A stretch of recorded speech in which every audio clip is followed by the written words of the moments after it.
Hello. Finally making a video. I've been wanting to make a video every day now, but then I got caught up with too much household and other things, and I'm almost finished with my ET Spaceship 9 Stargate Galactica, and I wanted to create a back for that starship, a back out of cardboard, but I'm afraid that will not hold. That will fall off or break the styrofoam. I have to be very careful with styrofoam. I think it can only have a styrofoam back, but I don't have any of that size, so I decided I am going to put, when it's finished, I'm going to stand it into the living room. There's a large window. This entire back wall of this old house has been made with very, very, very meticulous craftsmanship. And that was built in 1930, so it's almost 100 years old, this house, and they did a really, really good job with very nice, wonderful wood, very, very polished, and just very old, and it has stains, but that's okay. That's, if you clean it and you can varnish it again, makes it look very good. Paul already cleaned it and we removed spots and looks much better, because at the center of this, under this really, really large mirror, that is a built-in mirror, under that mirror is a fireplace, and this entire wall is dedicated for this fireplace. And 1930 people heated their homes with charcoals and wood. So, but Paul had the floor fixed, and that looks really, really good now. The floor was kind of broken up underneath the fireplace. He had that done. They did a really, really good job with cement and bricks. And then there was wind coming through the chimney, and it was clapping against this door that was in front of the chimney, and we decided not to use that chimney anymore because we've used it in the past, and several times there'd be sparks coming out, and that scared our Great Dane Kenny so much he had to leave the room. And one time a spark fell on Paul's shoe and almost burned up his shoelaces. No, we decided not to use that chimney anymore. It's not safe to use the chimney. I'm against it. So chimneys need to be filled in. They need to be boarded up. So we had some kind of weird chimney door in front of it, and then I decided, let's move the piano in front of that chimney, and we did. That was a Herculean job. The two of us, that was really difficult. But we managed to do it, and now it looks like $1 million. It really does, and the piano really adds to the house, and it fits right in with the era this house was built.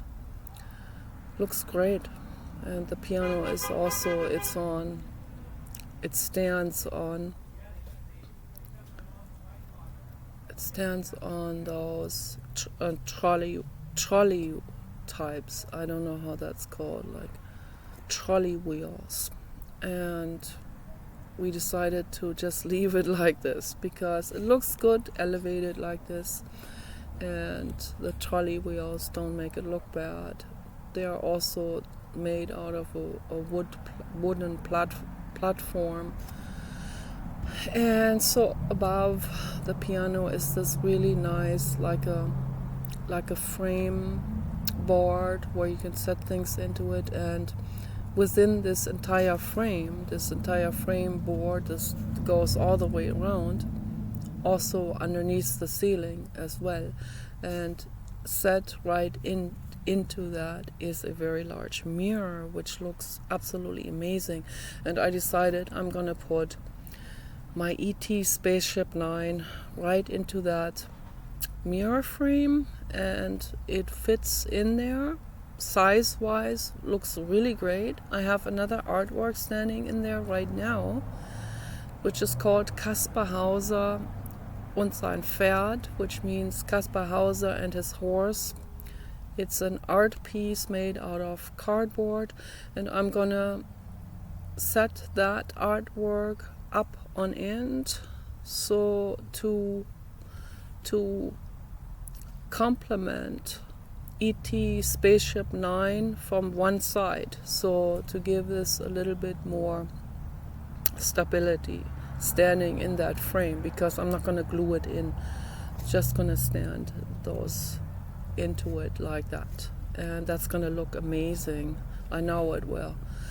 I have 9 figures that I made for ET Spaceship Nine, but I'm not so sure now how I'm going to glue them into it.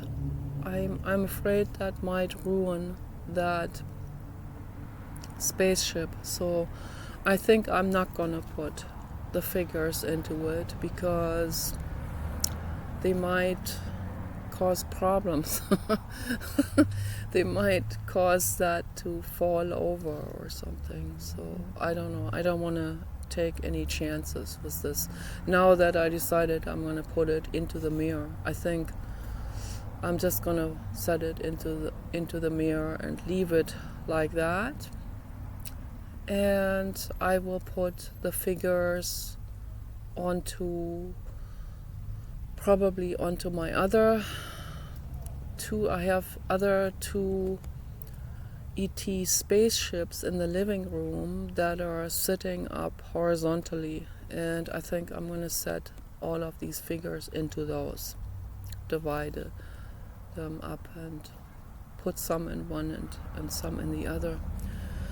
I think that's what I'm going to do. So, I have to go with practicability sometimes. Unfortunately, I can't just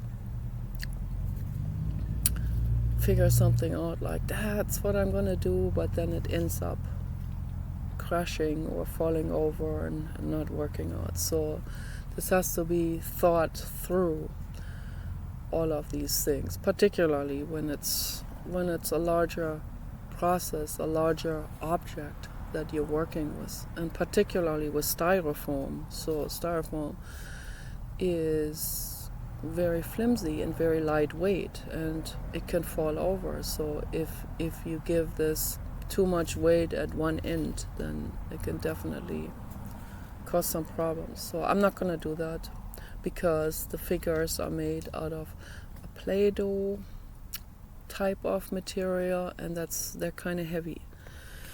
So that's what I figured out today. And I washed my winter boots. They are over there on the buckets. I washed them with a plant called Morning Glory, and this Morning Glory is growing in this hedge, and it is a very fast growing that looks like kudzu. I think it is related to kudzu, but kudzu is from Japan. And that's a plant that is a climbing plant, kind of like ivy, but the leaves are very, very soft. And this is also a hallucinogenic. I have made tea with it, and what it does, it just makes me feel good and very giggly, and it just spins my brain even further out of proportions, which I don't really need. It's not necessary, because my brain is already spinning and spinning, as the Germans say, du spinnst, ja. Which means you are spinning, like spinning in your brain, and that's an insult in Germany. I don't view it as an insult, because I think it's good to be spinning, It's good when the brain is spinning around and creative and amazing, but the very rigorous, the very kind of dogmatic Germans, particularly from my parents' generation, or my grandparents' generation particularly, like the generation of Adolf Hitler. So, and Karl Dönitz, yes, Karl Dönitz's generation was quite rigorously dogmatic in a lot of ways, and that's why they felt the need to get into the arts of looking beyond the veil, the arts of Aleister Crowley and Helena Petrovna Blavatsky. I wonder if they have all met one time for tea, to do a nice seance together on an old round table. Karl Dönitz sitting there drinking tea, Helena Petrovna sitting there with them, and Hitler, Adolf, and his wife Eva, and they're all sitting around the table talking to the people beyond, which I think is wrong to do. I personally think this is not a good idea to do this. That brings me to that day when my friend Jasna and I, Jasna Stojkovic, she changed her name later on. She moved to Australia now, a long time ago. Lives in Australia with her 2 daughters. Jasna and I, when we were 20 years old, we lived together with some other people, with some hippies. And these hippie people, they were all older than us. They were like 12 years older or 13 years older than us. And they were into seances, and they were into all kinds of things. And so one day they took us to a seance, and Jasna and I, we were curious, but the problem was anxiety caught me off guard once we were sitting on that table. So I think I talked about this before in my videos, but I think this is really, really hilarious what happened there. And then they went like, ist hier einer unter uns? And when they said that, which means, is there someone among us? Yeah, like an entity, right? Jasna and I, we started laughing hysterically, and they were like, oh, these young punks, we wished we had not invited them to the seance. And this went on several times. Again, ist hier einer unter uns? I looked at Jasna, and we both broke out laughing and snorting and sneezing. And so finally they kicked me out because they thought I was the instigator of laughing. And that's the truth also. I admit that freely, because I was nervous. And that's why I was laughing. Yes, it's a defense mechanism. So I ended up in the kitchen. I was laughing the whole time in the kitchen because I was scared. Because I've always been scared of ghosts. So yeah, it was also not the right kind of activity for me. So I looked into the refrigerator, and there was a large pickle jar which I pulled out, and I started eating pickles while they were doing the seance. And I thought, so that's what could be a better thing to do than eating pickles in the kitchen when other people are doing a seance. So that was my seance experience, and no ghost showed up, by the way. I think because they were all a little bit in a sour mood. So while I was eating sour pickles, that put them a little bit off the rails of their endeavor, right, with their mental state. Because when you do something like this, you have to be respectful, which Jasna and I were not, because we were scared, obviously. That's why we were laughing. But, the ghosts, they understand we were just kids, and they forgive us for that, of course.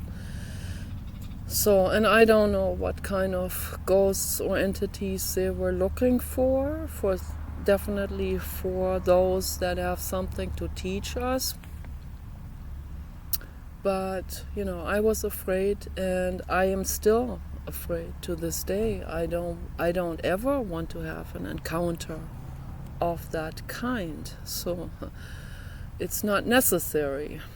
And I know that some horror movies can open a vortex. They can open a portal. And my haters know that too. And they were talking about this as well. And I know that is absolutely true. Okay, so, and my haters, they probably think this is fun. I don't think that's fun at all. Don't play around with portals.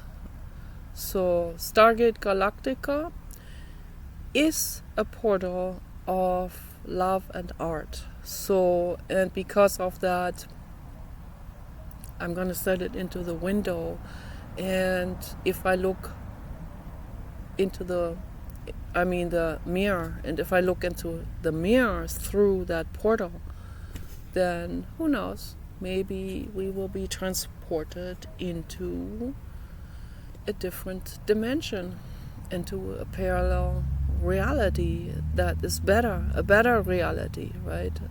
A reality of peace and love and expansion and prosperity and all the good things that we have now, and then even more good things. So that is what I think will come out of Stargate Galactica. In the mirror. Okay, so I first thought, I wanted to crawl through for a video, right? I had that idea, but then I changed my mind because I thought, what if I fall into another dimension? I literally fall into it. I don't even know what's all possible out there. I'm serious, I'm not joking. I don't know what's possible.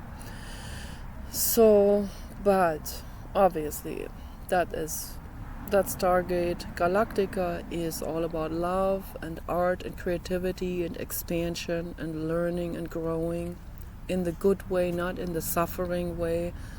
So I think it's safe to put it into that mirror.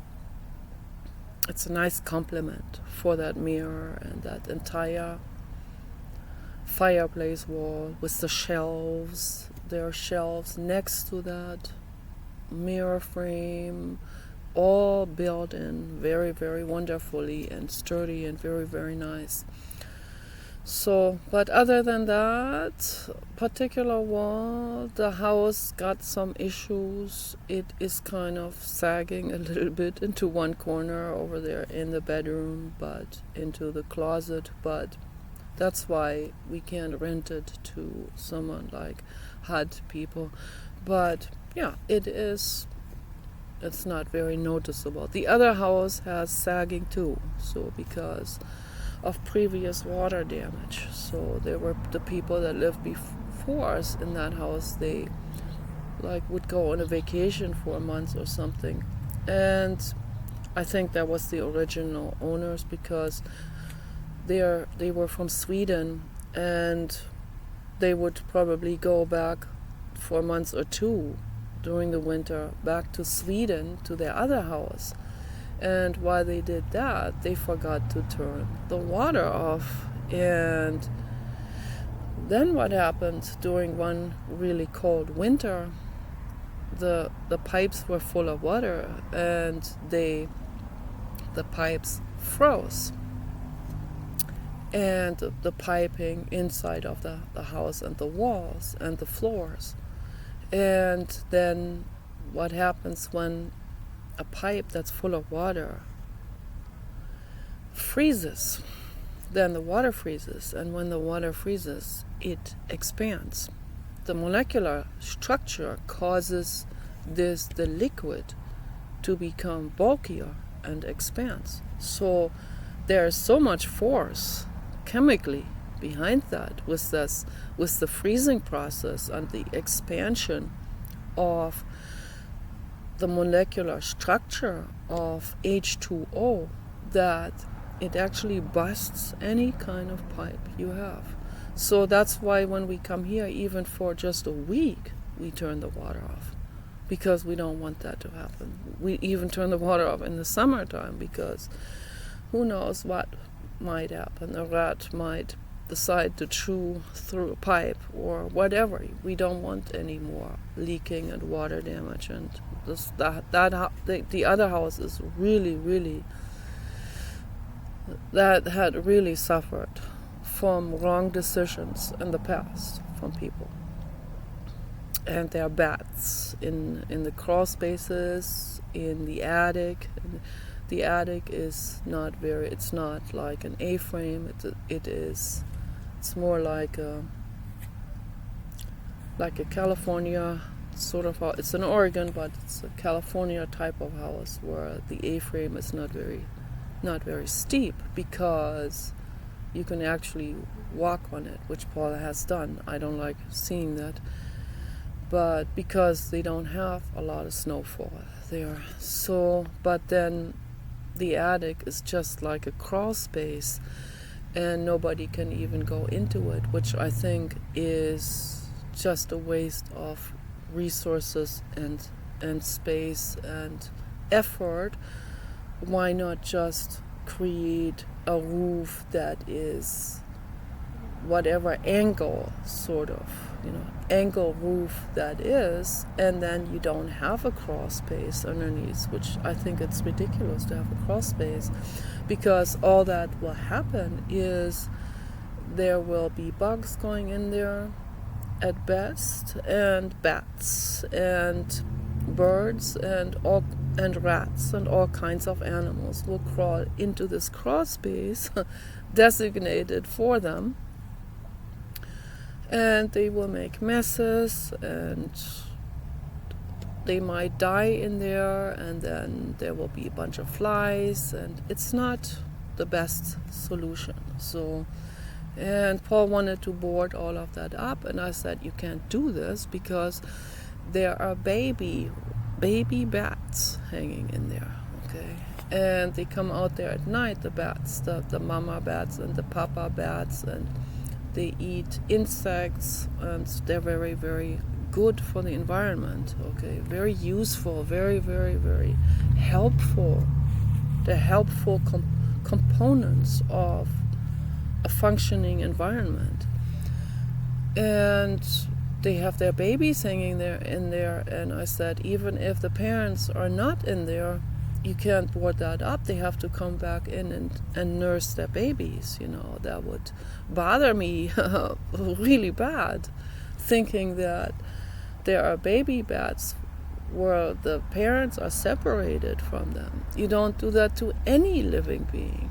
No living being, no mammal, no bird, no any living being who has this type of paternal activity, maternal activity.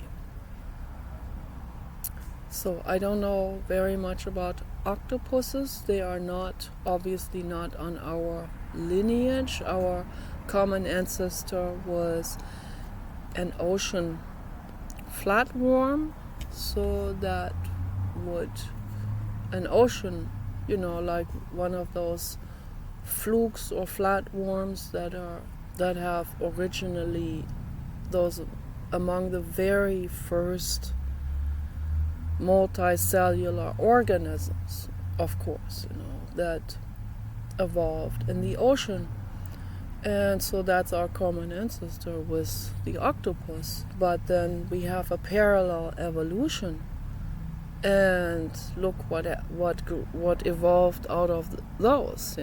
So, well, one branched off into fish, that branched off into us, and the other one branched off into more sophisticated, I think they're called mollusks or cuttlefish type, and then and Nauticus. Those are very, very ancient ones. I get informed about these things because I think it's very important that we get informed, that we read or watch documentary films on this, where we come from, the history on Earth. I think it's very important to get informed. And so that lineage of the octopus, the very large octopus, there are some large octopuses in the ocean. They are humongous. They are as big as your car, and bigger even. And they even have tried to pull ships down because they're angry about ships. They do not like that whaling. They don't like the whaling ships out there. They have compassion for the whales, the octopuses, and they're friends with the whales. And they had a parallel evolution, of course, as well. So we are closer to the whales than we are to the octopuses, because the whales are mammals. So our common ancestor was the ancestor of Pachycetus, which was living 50 or 60 million years ago. So, and if you look at the entire time frame of planet Earth, you can see that 60 million years is not even that long. So, and something dramatic can really evolve in that time frame, and it has. So 47 million years ago, there was an ancestor, our ancestor on our lineage, that was a tree-climbing lemur with the tail about 3 feet long, including a very long tail that wraps itself around the branches. So that gives you an idea on how things are very, very gradually evolving forward into bigger and bigger, into this and that and whatever, which can have a phenotypical morphology or a mutation happening, with whatever. It could be an internal mechanism or an external apparition, right? That an external limb or growth of the body and so on, that can evolve, and that happens, and it can be more adapted, and intelligence is always favorable, because more intelligence creates a better chance of survival, of course. And then there are a bunch of dangerous developments that can also lead to so-called evolutionary advantage, but I say this word advantage in a neutral way, because in some cases it will later on have a disadvantage when we look at it from our moral judgment, and then things can go into malgenics, and that's what's happening with the human species right now. And it's very, very, very dangerous evolution. So I always get from one thought process to the next, and everything ties in with one another, and it's important to move into all of these fields. And that's why for example, I don't use that word digression, because it sounds like a judgment. It sounds like we don't know what we're talking about, and we're just blabbing along and getting sidetracked, and then moving away from the main subject with our sidetrack. So I think there is nothing wrong with it. Of course, if you're giving a university lecture, you have to be much, much stricter with yourself in terms of sticking with the subject. You cannot move away from the subject too far. You have to, and if you do, it has to be in really strict relation to the subject, and then you come back to the subject, of course. Otherwise, you couldn't even fit all of that into 1 hour that you want to convey. But I am free of that. I'm not a university professor. I'm just an artist. I make videos, and I just say what is going on in my head, right? And I think that's good, and I do this as a form of therapy for myself, and also, sharing things, whatever it is, your thoughts, your political views. I think it's very important. Your religious views, worldview is very important to share with other people. Maybe not if you have real estate brokers over, and then Paul and I blab along and promptly chase them off. Maybe that's not the best idea, but maybe on the other hand, if you think about it a little bit more down the line, maybe you're very lucky that you chased some people off. You might chase some real serious pranksters or con artists off, right? I mean, you never know. So that's why, stick to being good, stick to being kind. And if people run away from you, let them run, let them go, wave your hand, bye-bye, have a good day, have a good evening. Yes, ticka, there he is. There is the beautiful, beautiful Casey Kasem. Yes, he is the reincarnation of Casey Kasem, the beautiful, beautiful soul, the radio host. Yes, you are amazing. You are amazing, amazing, amazing. It's so amazing. He is sitting on my shoe now, and it is all good.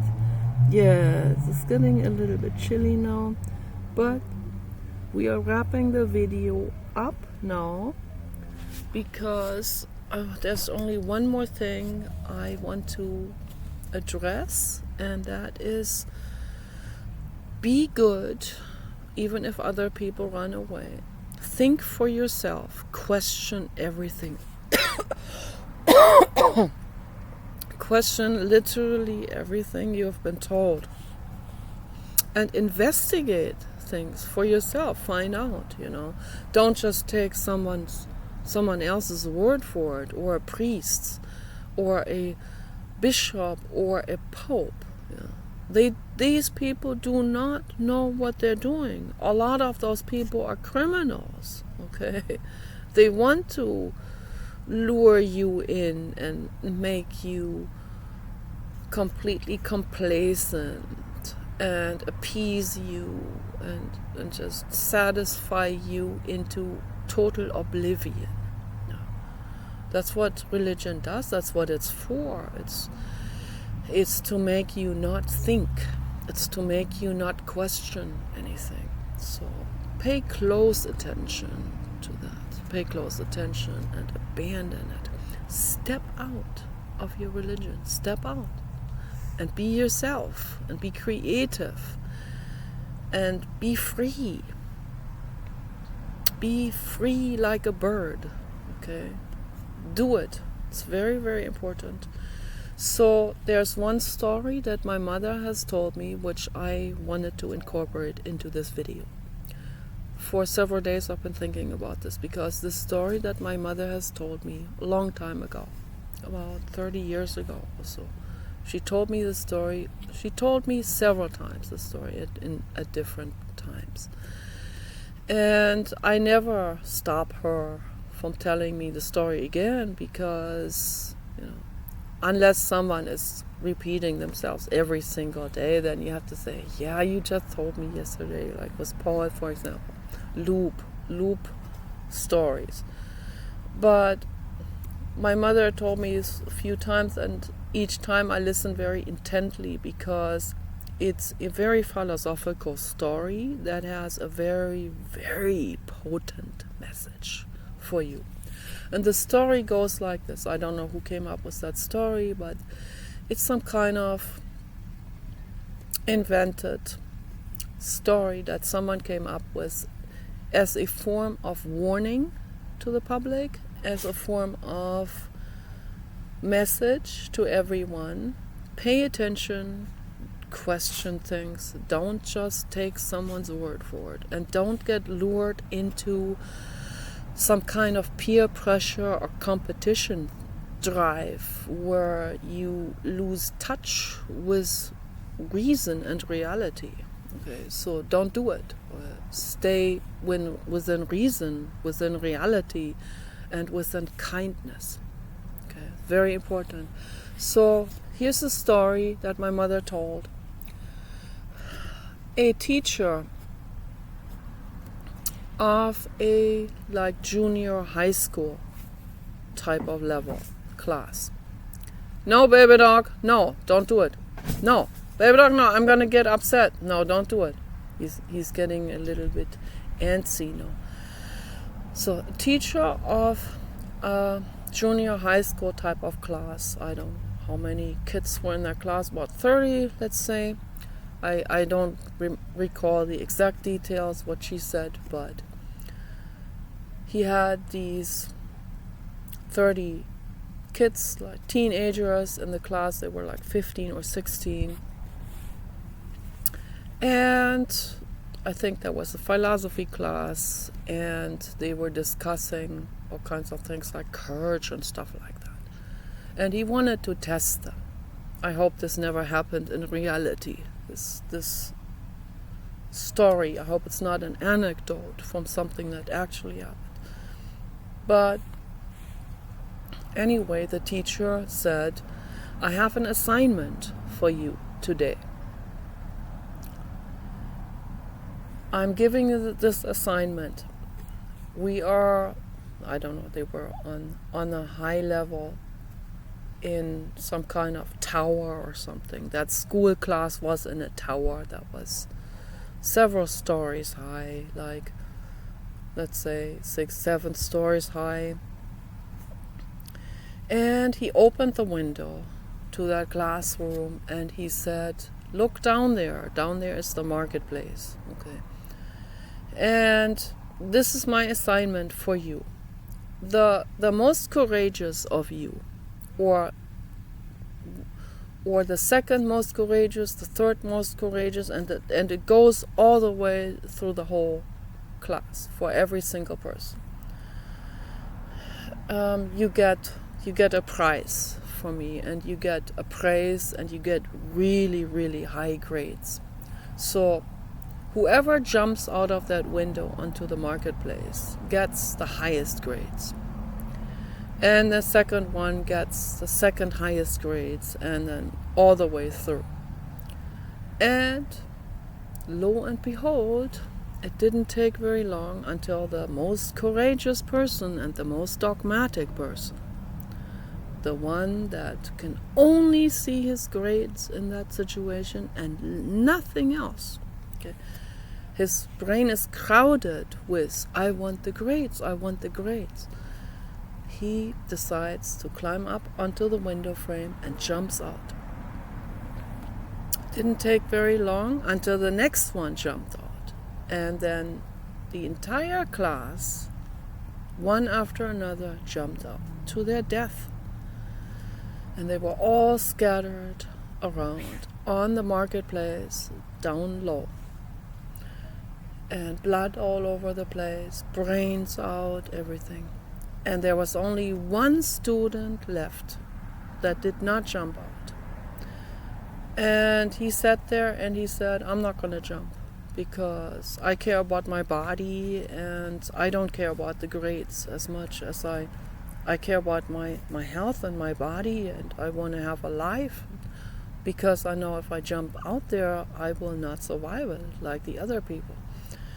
And so the teacher said to him, you're the only one who actually passed this test. Okay, it was a test of courage, but not the way the other students thought. The highest courage was given to the person who would not jump, who would put ethics, kindness, my body, above high grades or approval or peer approval and so on.